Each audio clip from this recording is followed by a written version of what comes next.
advice I'd give to a new teaching member that is teaching a large course is to definitely engage in clear communication strategies, to make sure that they recruit an enthusiastic team to teach the large cohorts. Also, to make sure that they engage in active learning techniques, which really helps to contextualise the content and drive student engagement, and also to make sure that they set clear expectations, not just for the students, but also for the staff that are teaching.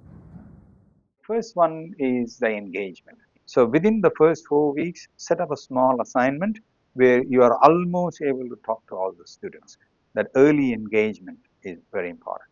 Then the periodic engagement, that is every week, sending some emails or talking about the next week, or even sometimes sending a video. Don't pack the assignments too close. If one of the assignment is actually coinciding with another assignment, if you know that well in advance, try to move them a little bit.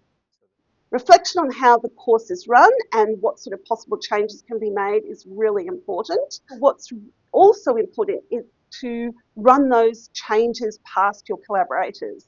My colleague Matt, who's the course coordinator with me, or the learning designer Laura, who helped me a lot, they can all help smooth and polish those ideas into much more workable solutions. Well, the big overall one, I think, is change. Embrace change.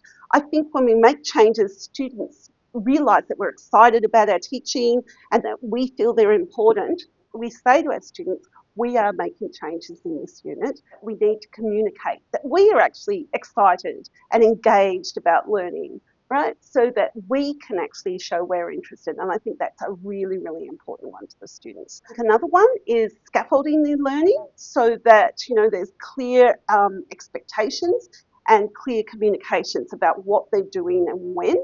Another thing we've done is explicitly linked our learning to graduate capabilities. Another thing we've done is we've made sure that our face-to-face classes have value to the students and we communicate that value.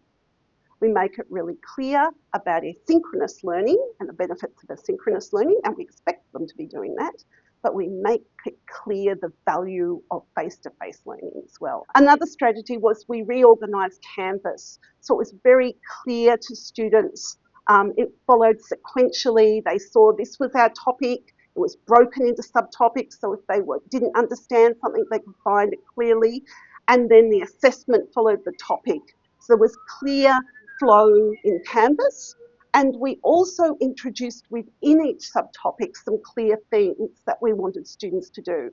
There was something to read, there was something to watch, there was something to try. And then there was this extra component, which was to think. Think about it. What questions do you have from this? Read, watch, think, ask. Well, number one is a large class in first year is not the same as large class in final year. So always look at the context. Number two is never assume that students understand course learning objectives, mappings, outcomes. Bring it to their level, do the mapping and make it obvious and communicate it to them. It's very, very important.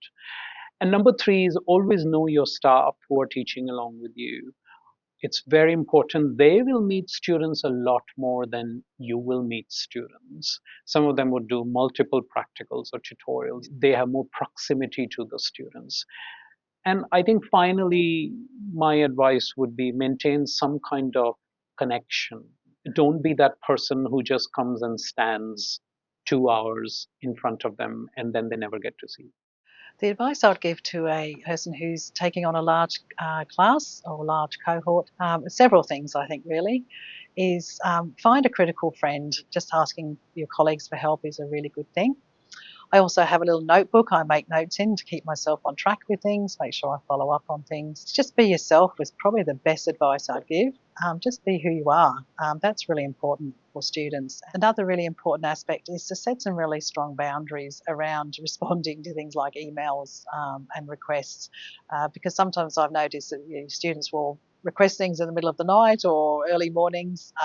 Very tempting sometimes to respond, but it's best that you stick to your boundaries, otherwise that will get quite complex for you as you've got a large group of people.